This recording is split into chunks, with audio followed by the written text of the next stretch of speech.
We're going to get started, and regrettably we have a change of venue that we had no choice on. The Senator is going to be zoomed in. We really appreciate you taking the time off the floor. I understand you went into session at 11 o'clock today. It's all yours. I can't tell you how grateful I am for this opportunity to be with you, albeit remotely, and how much I wish I were with you personally.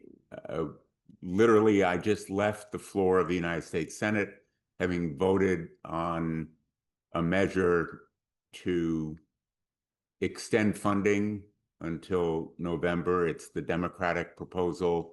We will shortly vote on the Republican measure that's passed the House this morning. I don't know what the outcome is on the vote that I just took because I left before the voting concluded, but thank you to Tony Sheridan for your leadership and to others who were there today. I want to speak to you briefly about some of the topics that I think are on your minds and then take your questions. I suspect the questions are going to be more illuminating than my initial remarks, but I really do want to thank some of the public officials who are supposed to be there. I apologize, I don't know whether you are.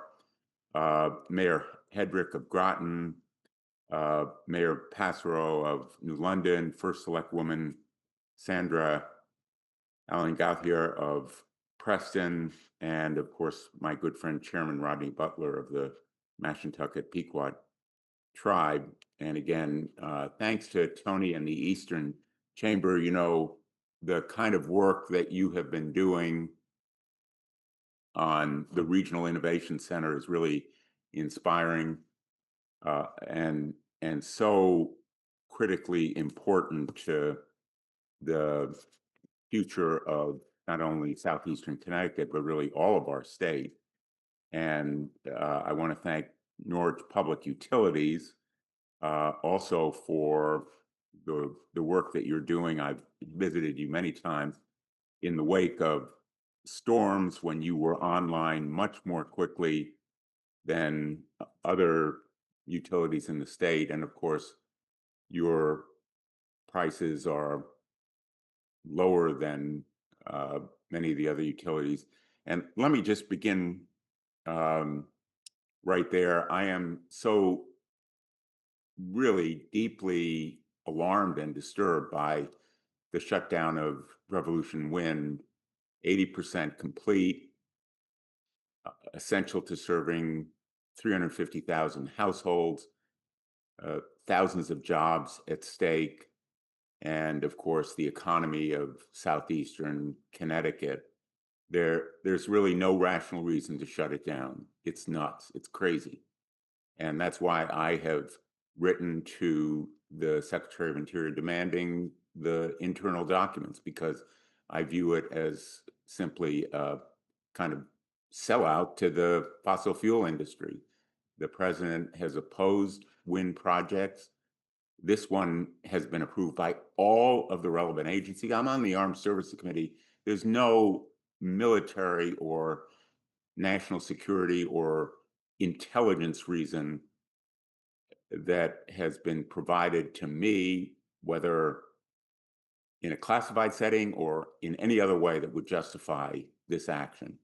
And so I am imploring the relevant cabinet members, beginning with the Secretary of Interior, to provide me with any explanation, and they've provided none, to restart this project, Revolution Wind, which is really so critically important, not just to us in Connecticut, but to Rhode Island as well. We've worked very collaboratively with my colleagues from Rhode Island, and I think we are completely united, as with others on both sides of the aisle, who believe that part of our energy future has to include wind power.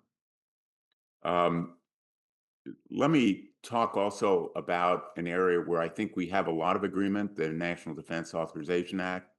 In fact, I want to talk for the moment about the areas where we have a lot of bipartisan agreement. Our defense budget is one of them. I'm on the relevant committees in the Armed Services Committee that deal with sea power. And of course, we are going to be providing very, very robust support to both the Virginia and Columbia class shipbuilding projects in electric boat and job training, as well as, I hope, housing, because those are two key components of ramping up and building our defense industrial base in Southeastern Connecticut. In particular, job training, the apprenticeship program. I have worked successfully for additional appropriations that go to those purposes, which I think are absolutely essential. There's so many businesses in Connecticut. As I go around the state, what I hear most commonly is we're having trouble filling jobs because we can't find people with the right skills. And I think it is very important to the future of our state that we provide that kind of training. In the meantime, the National Defense Authorization Act, I hope, will be voted in October. We were going to do it this week, but it had to be postponed because of the debate and the need to pass a temporary funding bill, which is what we're voting on right now. On internet safety, the Kids Online Safety Act, where I've championed a measure with my colleague from Tennessee, Marsha Blackburn. It passed last session, 91-3, overwhelming bipartisan support. And we're going to do it again, hopefully this session, because we need to still get it through the House, where Big Tech unfortunately blocked it. And we need to do it for the safety of kids who are enduring the toxic content on bullying, eating disorders, all kinds of other stuff driven to them by the algorithms in social media. Likewise, on artificial intelligence, I'm working across the aisle with Josh Hawley of Missouri. We have a comprehensive framework. We've just introduced another bill that protects privacy and copyright material so that the content creators, many of them in this room, are recognized with credit and compensation for what they create. And that is essential to local journalism, as well as to artistic creation across the board. The large language models that are done by AI companies use this content, and the creators need to be recognized and compensated. Veterans is another issue where we have bipartisan support. I'm the ranking member on the Veterans Affairs Committee. We are rebuilding, I should say, not just renovating, but actually restructuring the VA facility in West Haven. It's a major project. It's just begun. The parking garage will be done, I hope, shortly. There'll be a new surgical center. It's the result of years of advocacy by myself. We have a unified delegation, and I'm looking forward to it. But that's just one example of the capital need that we need to meet. The infrastructure of the veterans' healthcare facilities is old. And as with any hospital, it needs rebuilding. That's true of the VA in West Haven, and it's the reason why we've been able to secure that tens of millions of dollars to rebuild key parts of it. But veterans obviously have not only healthcare needs, but training and employment needs, education. We're trying to work on a very bipartisan basis. Jerry Moran of Kansas and I lead the committee. He is the chairman and I as the ranking member. And veteran suicide remains a problem that bedevils and perplexes us. We need to address it. And I am deeply alarmed by the cuts in workforce that are occurring right now. We're bleeding workers at the VA because of the early forced retirements, the hiring freezes, cancellation of contracts. I think it will produce a major crisis in VA healthcare unless we meet it and stop, in effect, the bleeding of the VA workforce and contracts and services that will impact us in Connecticut and in Eastern Connecticut, where we have a particularly high concentration of veterans. We're lucky in Eastern Connecticut. We're very fortunate in Connecticut as a whole to have a very high concentration of veterans because of the sub base and our defense contractors. But we need to make sure that we keep faith with our veterans. Bipartisan work together also on Ukraine. I've led the effort in the United States Senate with Lindsey Graham of South Carolina. We visited Ukraine 8 times. When I was last scheduled to meet with you, I actually was attending an international conference of European leaders, the prime ministers and presidents, invited Senator Graham and myself to meet with them. Starmer of England, Macron of France, Maloney of Italy, Tusk of Poland, and all of the coalition of the willing. The Europeans are all in. They need to impose sanctions on China. Our bill, the Russia sanctions bill, would impose sanctions of up to 500% on China, India, Brazil, any country that is buying Russian oil and gas, because that is the revenue that is fueling the Russian war machine. If we cut that revenue, it cripples Russia's economy, which is already faltering. It's on its heels, but this kind of really scorching sanctions, we need to bring down the sledgehammer, are necessary to persuade Putin to come to the table. He understands only force. Putin is a thug, and he's been stonewalling and stalling, in fact, really mocking our nation. And I hope the president will set a red line, support our legislation, stick to the red line, impose sanctions of up to 500%, as well as more broadly stop the Russian shadow fleet. Our legislation gives the president pretty broad authority if he wants to waive some of the sanctions, if he finds it's in the national interest. But I think the time is now for strong action. Putin continues to slaughter Ukrainians, women and children. And the hundreds of drones and missiles attacking Ukraine every evening, and I've been there when it's happened, are not just frightening, they are deadly. They are killing people. They are destroying infrastructure in the country. And Putin thinks he can outlast us.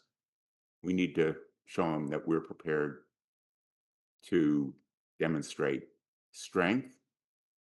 Peace will come through strength. And just this week, Senator Graham and I introduced a measure that would declare and designate Russia as a state sponsor of terrorism, with all the consequences economically and otherwise that flow from it, if he fails to return the kidnapped children. There are more than 20,000 kidnapped children that are in Russia being re-educated or institutionalized. It is an atrocity and a war crime, and it ought to spark the outrage of America. Our national interest is concerned because Putin will keep going if he is not stopped there. I just want to offer a hope that we will keep the Connecticut Sun in Uncasville. I've written to the WNBA saying that there ought to be an investigation of their potential violation of the antitrust laws, because they are using their governance and market power to try to strong arm the Connecticut Sun.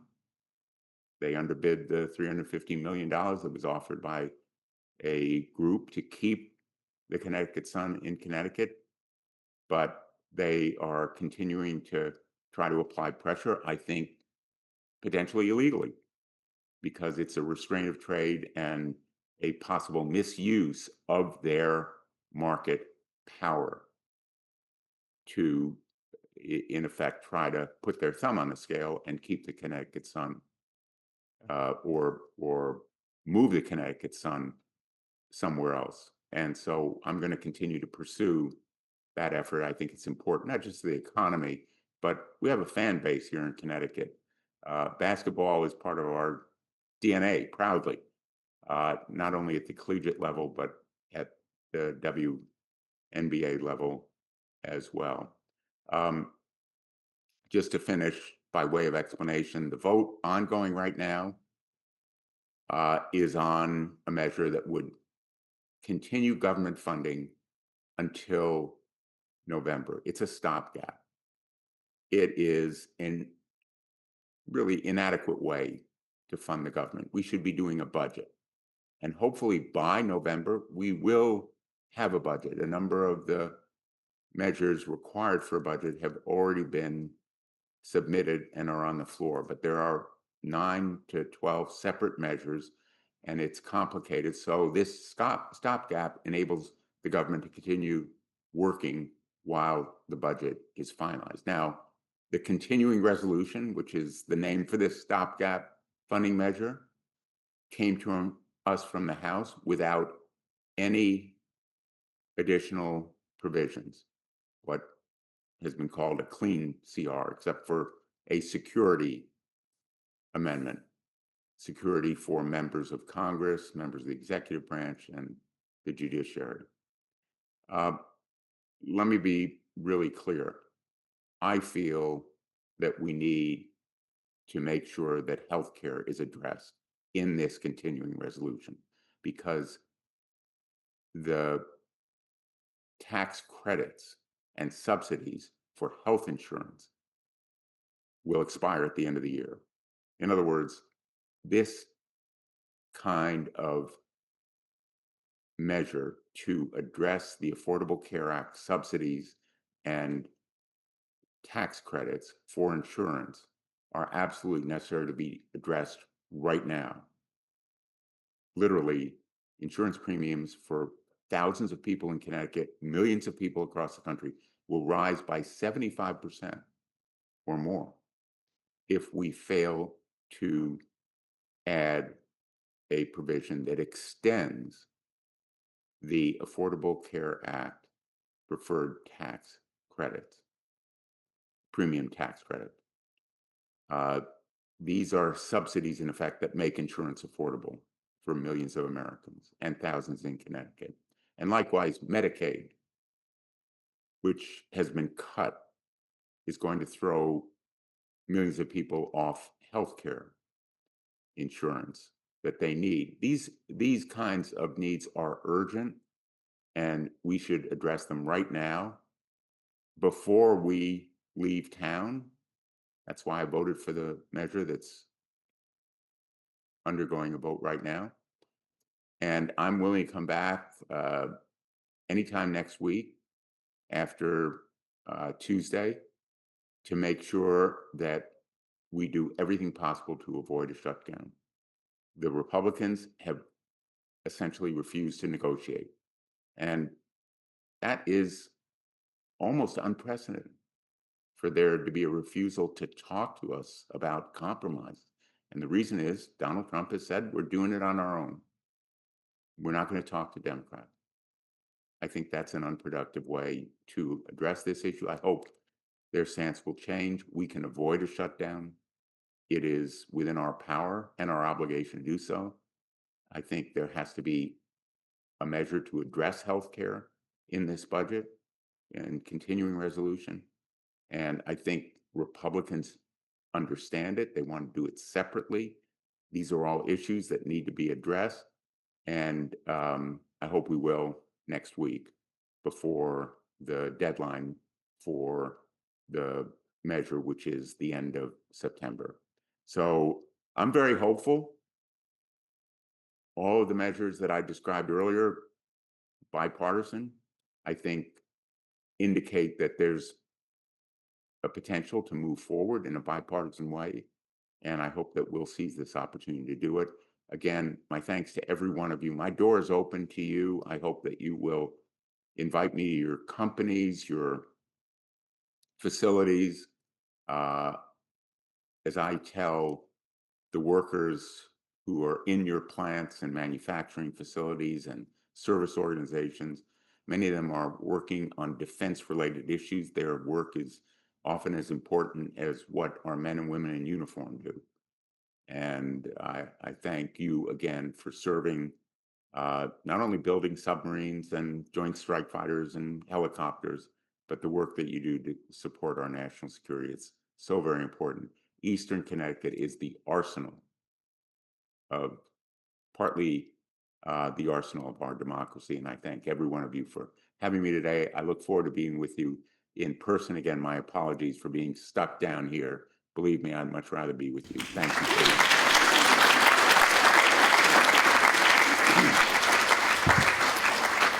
Senator, do you have a few minutes to answer a few questions? Absolutely. We are so grateful for your intelligent leadership and vision for Connecticut and our country, your military service. Our son serves in the United States Navy. Thank you. My question is, as a member of the Committee on Homeland Security and Government Affairs, what are the most pressing challenges and how does AI factor in? Thank you, Senator. Thank you for that question. Artificial intelligence has enormous potential for good in areas of medical research, in our national defense, as well as almost any other area of our life where there needs to be information gathered and analyzed quickly or decision-making promptly. Artificial intelligence offers tremendous promise, but there's also a lot of peril. Deep fakes, the continued impersonation and voice cloning can give rise to scams, can exploit children, and give bad actors additional access to the tools that involve trafficking in children. And not to mention the misinformation and disinformation that can be spread. Many of you have read about these perils. And the goal that Senator Hawley and I have in our comprehensive framework is to deal with AI much the way we do with new pharmaceutical drugs or medical devices. There's a review process. Clinical trials are done under the auspices and power of the Food and Drug Administration. And the standard they use is the new drug, is the new medical device safe and effective? Safe and effective. So something like that has to be done with AI. The large learning models, whether it's ChatGPT or any of the other big tech models that are devised, should go through that review process, oversight. I dislike the word regulation. It's become kind of a dirty word, but there has to be some kind of safeguard and guardrails that look to the potential misuses and, in addition, AI that may be out of control.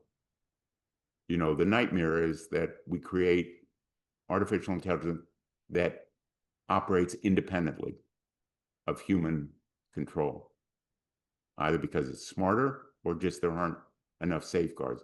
We need to make sure that we do it not only in the United States, but globally, because obviously China's working on AI and we want to stay ahead of China, but at the same time, we want safeguards that are universally followed.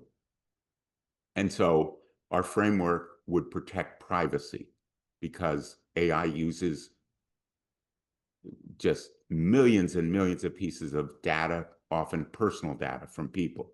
Let's protect individual privacy. As I mentioned earlier, the creators of content that are used in AI, they need to be protected. There are a range of protections that have to be implemented, and they affect people like your son in the military. Thank him for his service and you for yours.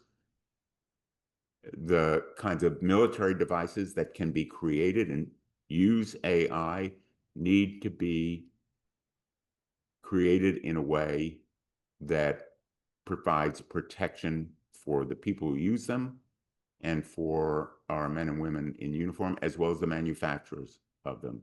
So it's a very, very complicated topic, and AI is obviously advancing at accelerating speed.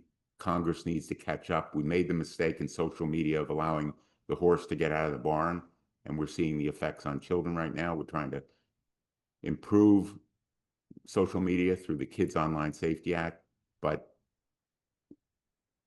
we have yet to do so, and I'm going to keep working and fighting for it. Thank you. I've read the Constitution and the amendments many times. I see nowhere in there where the president gets to sign a piece of paper and make a law. Why are presidential signing statements or executive orders still going on? That's Congress's job to make laws. That's my question. It's a great question. And your question has been raised in a lot of litigation that's in the courts right now. And my hope is the United States Supreme Court will uphold the principle that you have just articulated so well.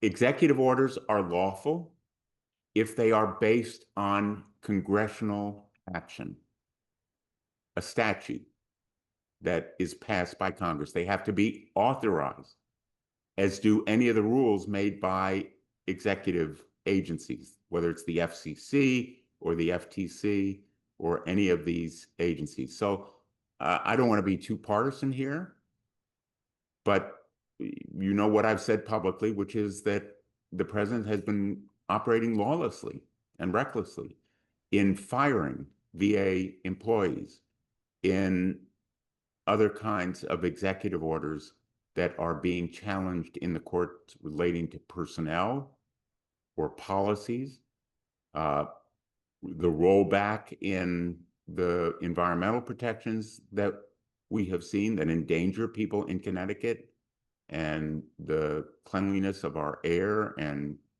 water.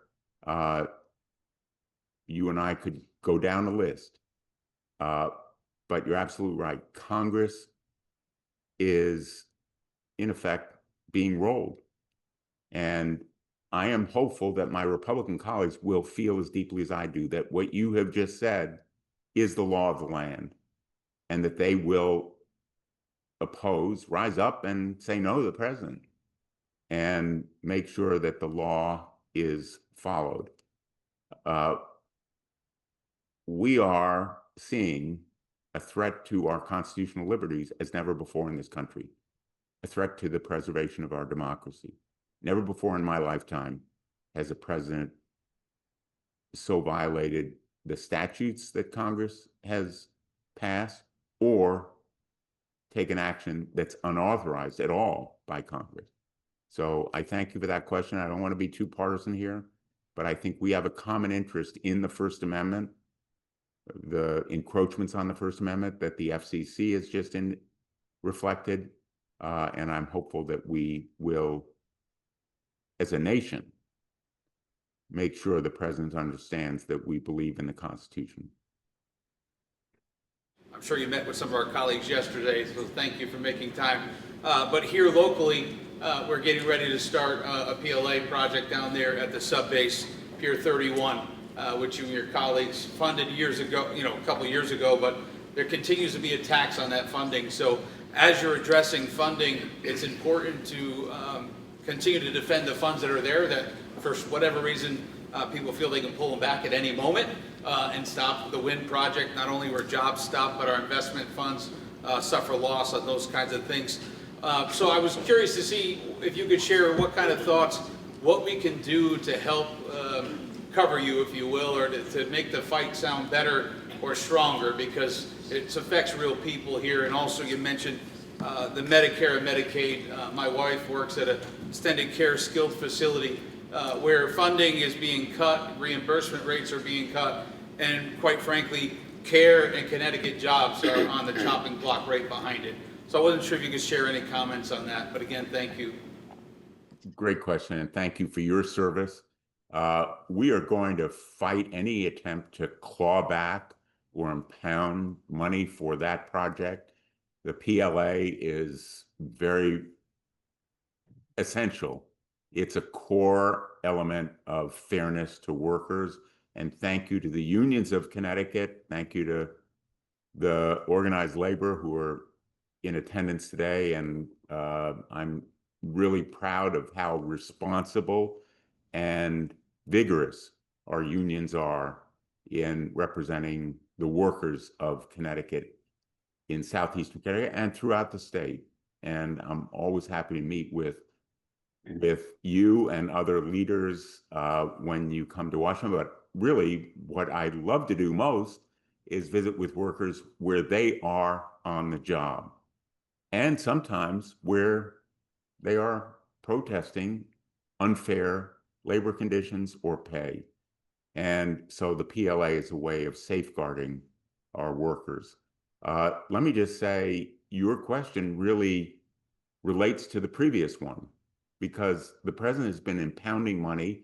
He's issued rescissions that have no basis in law. You know, when we pass a budget and the president of the United States signs it, that's the law. And then for him to disregard it actually is lawbreaking. And so part of the controversy in the measure that's on the Senate floor at this moment is our effort to assure, it's part of our bill, that he follow the law if we pass a continuing resolution or a budget. And his failure to do so is a violation of our Constitution. So we are going to continue this fight.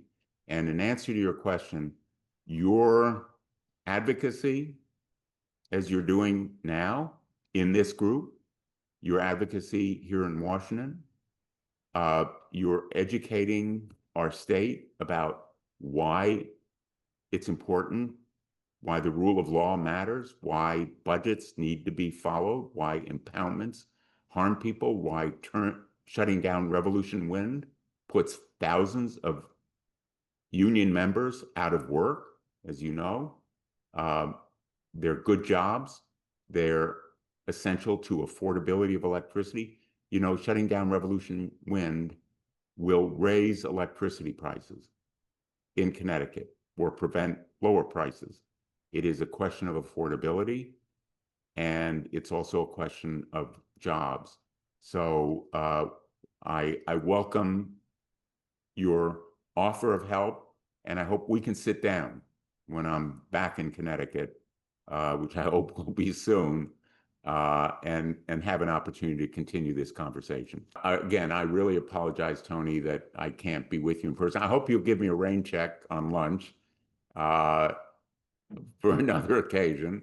A lot of good friends are in the room. I know I can't see all of you, but I see some friendly faces. And Tony Sheridan, again, thank you for your leadership, which has been so important in all of Eastern Connecticut and our state in Connecticut on economic and workforce issues. And I really look forward to being with you again. And my apologies for not being able to join you in person, but I am so deeply grateful to all of you. Keep up the great work. Thank you. Thank you. Thank you, Senator.